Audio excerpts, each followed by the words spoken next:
Hey guys, welcome to another very exciting tutorial. If you want to get into filmmaking, the very first thing you need, well, it's going to be a camera, but then the next thing you need is going to be a solid editing program. There are quite a number of great options out there, but my personal weapon of choice is Adobe Premiere Pro. Premiere Pro has everything I need for my own film projects, and even Walter tried to get into it the other day. How's that coming along, Walter? Excellent, he'll be a pro in no time. Now, Premiere Pro is a very powerful editing program, but with great power comes great responsibility. There are quite a number of steps involved in getting your film footage exported into a final video. In this basic beginner tutorial, I want to take you through the process of editing a video in Adobe Premiere Pro from start to finish.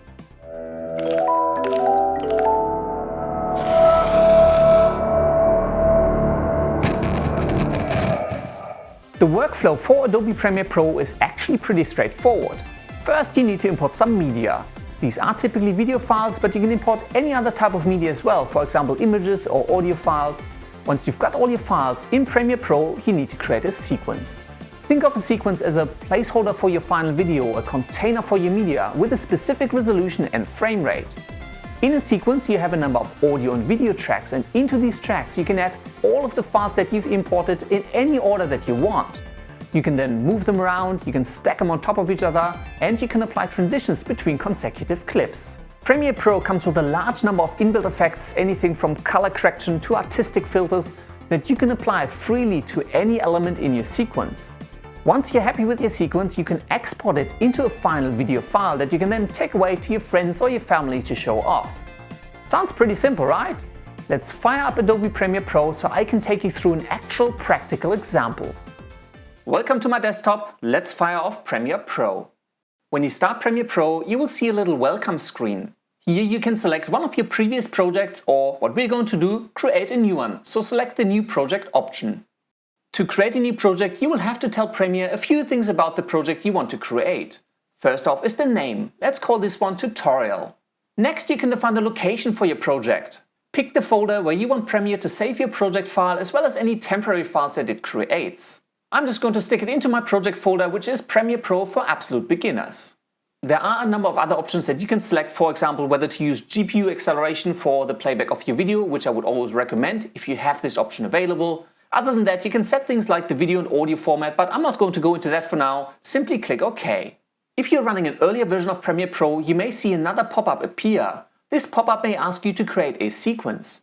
As I mentioned before, a sequence is just a container for all your media. I will show you in a second how to create and work with sequences, so if you do see a second pop-up asking you to create a sequence, just click Cancel.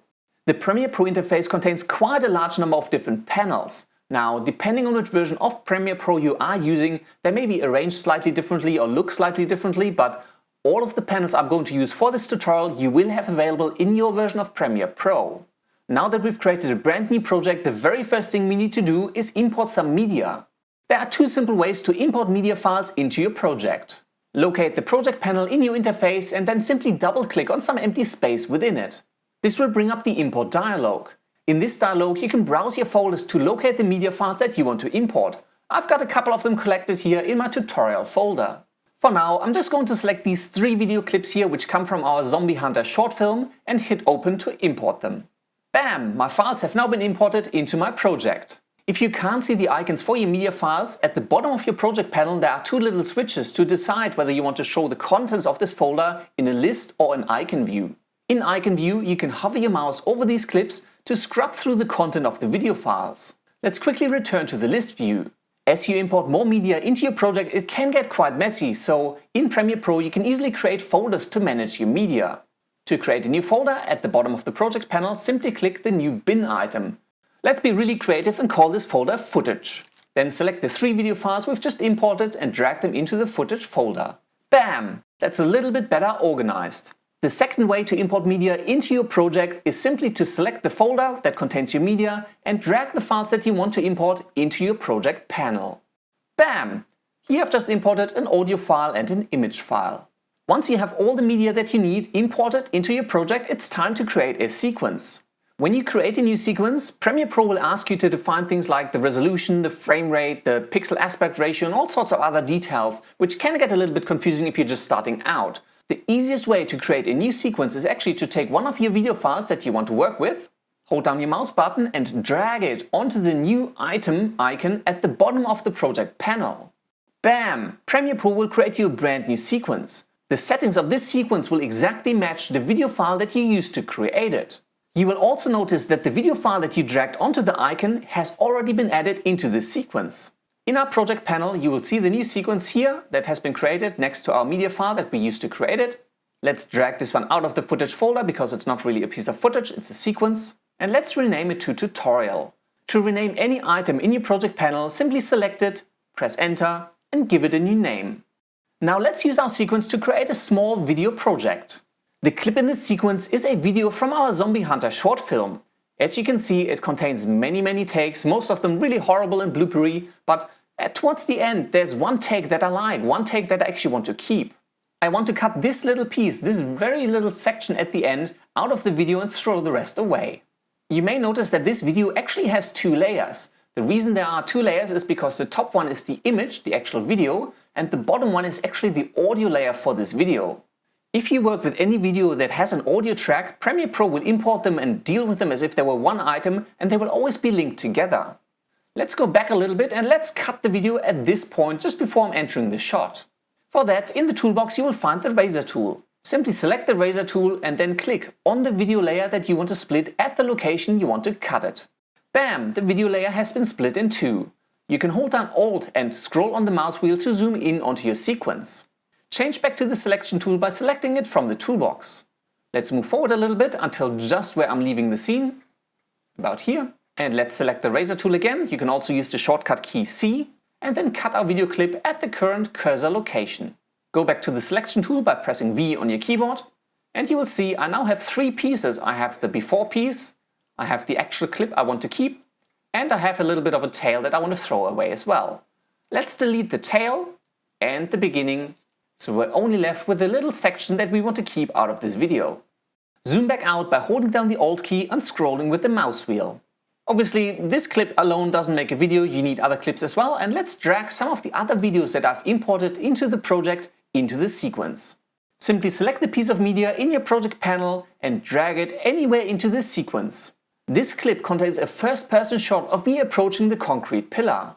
Again, I probably don't want to use the whole clip, so let's cut out a little bit just as I'm approaching the pillar, maybe from here. Go back to the razor tool by pressing C, cut your clip, move forward till maybe about here, and because we still have the razor tool selected, cut the video layer again. As before, change back to the selection tool by pressing V, and then delete the beginning and the end of the video layer. If you zoom out and scrub through your sequence, you'll notice that there are large stretches of black, which is obviously not what we want. So let's take these snippets that we've cut out and drag them to the beginning of the sequence and align them properly. You will notice that Premiere Pro usually snaps clips together so they align perfectly. Move the timeline indicator back to the beginning of the sequence and play your sequence back by pressing space.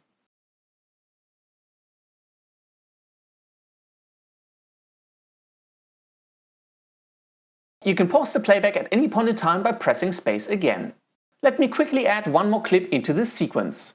Here I have a very small detail shot just of my shoes and I just want to use this very short section where I'm about to make the move. Again, zoom in and cut out the piece that you want to keep.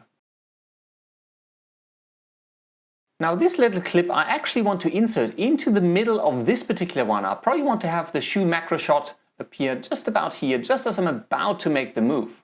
For that, create a new cut in your video layer, move this piece forward and let's drag this little section right in the middle there and realign them. Let's rewind the video and play this back.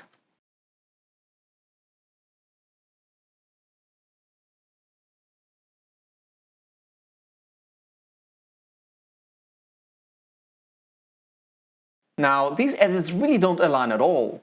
To fix this up, let's simply trim out a little bit of the section of the very last clip where I'm still standing at the pillar. You can also extend any clip in your sequence by dragging the corners left or right. Let's extend the very last clip a little bit towards the right so there's a little bit of a tail where I'm moving away from the pillar. Let's rewind and play this back. Now that's much better. It's not perfect, but I don't want to go into too much detail. I really just want to show you the basics of Premiere Pro. Next, let's talk about transitions. You see transitions in videos all the time. There's smooth cross dissolves, dips to blacks, additive transitions, all sorts of cool ways to blend from one clip into another.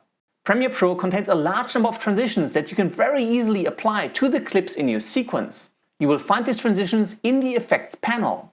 In the Effects panel, you will find a number of folders for different audio and video effects. You will also find a folder called Video Transitions.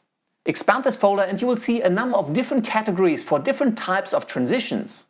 One of the most common one under the Dissolve folder is probably the Cross Dissolve.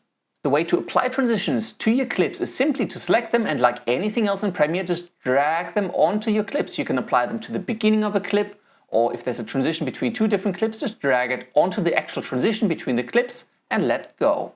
Bam! Let's zoom in a little bit.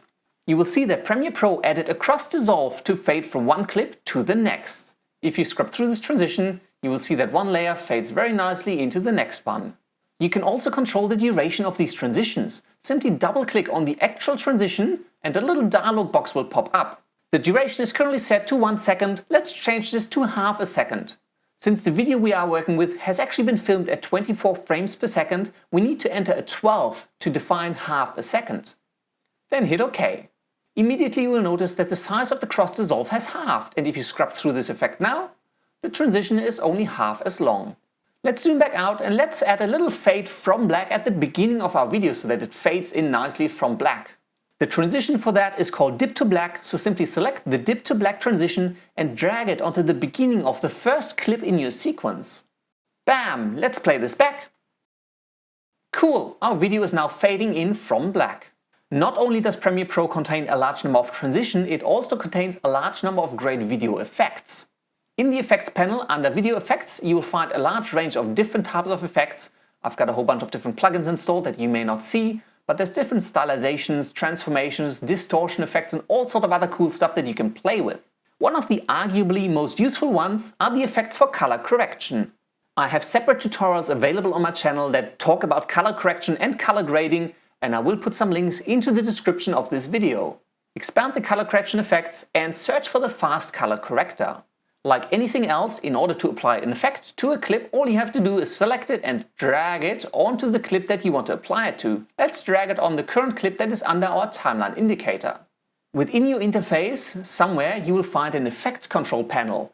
The Effects Control panel will show you the settings and the effects applied to the currently selected clip. If you select a different clip, for example, you will notice, well, we didn't apply a fast color corrector to this one. But if we reselect the one that we applied the fast color corrector to, you will find the settings for the fast color corrector in the Effects Control panel. Every effect has a whole bunch of different settings that you can tweak and play around with. So for example, let's change this video color. You'll see it'll turn blue. If we drag this over here onto the blue side, let's scroll down a little bit and maybe let's jack up the contrast a little bit to make this look a little bit more dramatic. There's all sorts of cool stuff you can do, and there's a large range of different video effects that you can apply to your clips, play around with them and try them out and see what they do and just have some fun with it. Now that we've created a sequence, we've added our video into it, we've created transitions and we've added effects, the last thing you may want to do is add some titles. Titles are usually text elements, but they can be graphics as well that sit on top of your footage layer. To create a title, return to your project panel, and under the New Item tab, if you actually click this, you'll get a whole bunch of different options to create a sequence, which we've just did. But one of those options is a title, so let's select to create a new title. You will have to define a resolution as well as a few other settings for your titles, but for now, let's just leave this as default. The name is fine, let's keep calling this title 1 and hit OK. Premiere Pro will now bring up the title editor. This editor allows you to place text elements, draw graphics, do all sorts of crazy things to define the contents of your title. For now, let's simply select the text tool and click into the preview window to add some text. Let's change the font to something a little bit more dramatic, maybe we'll go with Adobe Gothic, and let's type some text. Switch back to the selection tool and you can drag the font around. On the right hand side you can define all sorts of properties, or you can apply title effects to it at will. Go crazy here, just play around and have some fun. Once you're done editing your title, simply close the title editor by clicking on the little X at the top right hand corner. Now you may be wondering, we just created this title, why do I not see it in my actual preview window? The reason is that the title we created actually just ended up in our project panel. In order to use the title, you still have to drag it into your sequence and position it where you want to. Notice how I'm placing this title above my base video. That is to ensure that the title actually appears on top of the video and doesn't just replace it. Since titles are static elements, you can extend them at will by just dragging the sides to any length that you want. The title will only be visible for the duration of this layer. As with any other clip in your sequence, you can add transitions and effects to it to, stylize the titles in any way that you want. You may have noticed that not all of the elements I've imported into my project are actually video files. I have also imported one image and an audio file into my project. Premiere Pro is pretty flexible and you can use almost any type of media within your project. And to use it in your sequence, you simply have to drag it in. Here, for example, I've added the grunge image, which is just a really dirty vignette kind of effect on top of all my videos. Let's extend the end of this layer to the very end of my video so that I've got the grunge effect going throughout my entire video. And you will notice it even sits on top of the title because, well, in my sequence it sits on top of the title layer. Finally, let's add some audio into the project.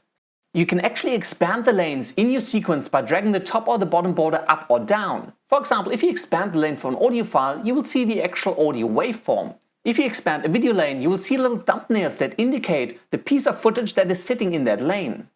You may have noticed that before I was turning on and off the visibility of different video layers by clicking on this little eye icon here. You can use it to show and hide any video layer while you're working with it or, for your final export. For the audio lanes, you will see a little M. This M actually stands for mute and you can enable this switch to turn off the audio for that track. For example, I don't actually want to hear the audio with the video that I recorded on my camera, I really just want to play the audio track that I've just added. So let's mute the audio for the video layers that I've added. Finally, because the audio extends way past my video, let's trim the end down so everything ends at the same time. Let's go back to the beginning of the sequence and play this back.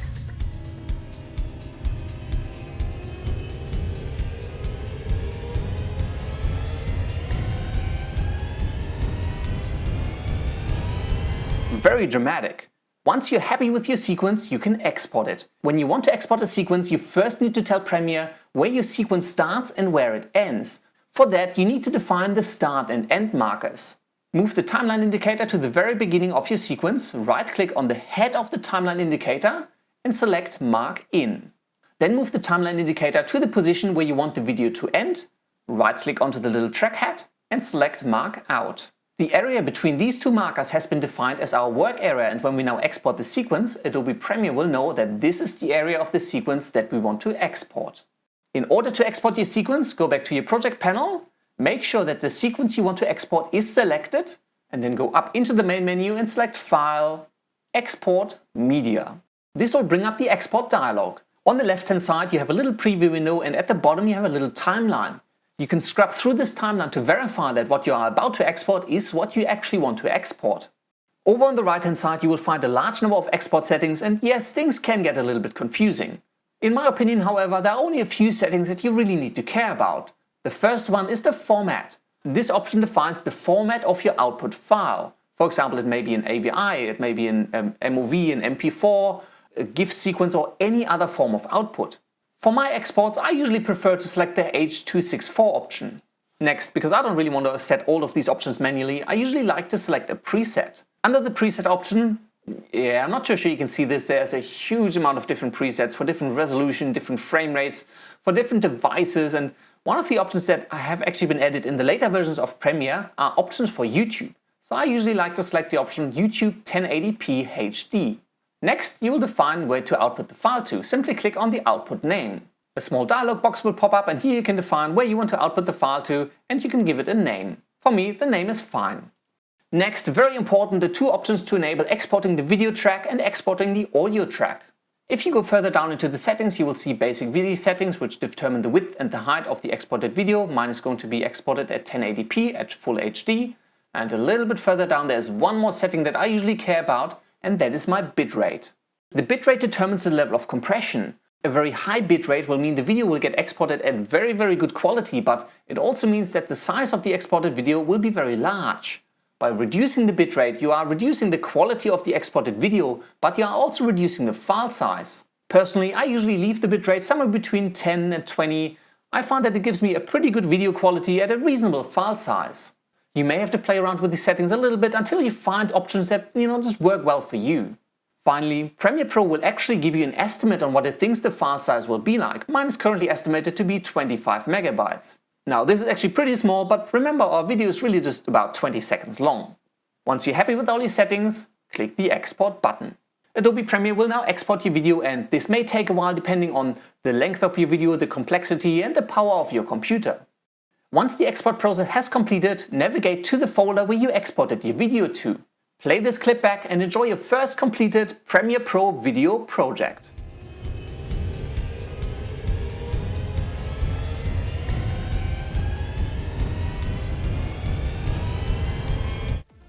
It's really not that complicated, and it certainly should not set your computer on fire.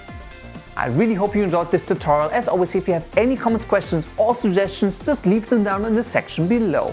Please remember to subscribe by clicking on the floating subscribe button up there. Hit that like button and share the video around, it really helps out a lot. And if you want to see more, you can also find and follow me on Facebook, Twitter or on Google+. Until next time, I will see you later.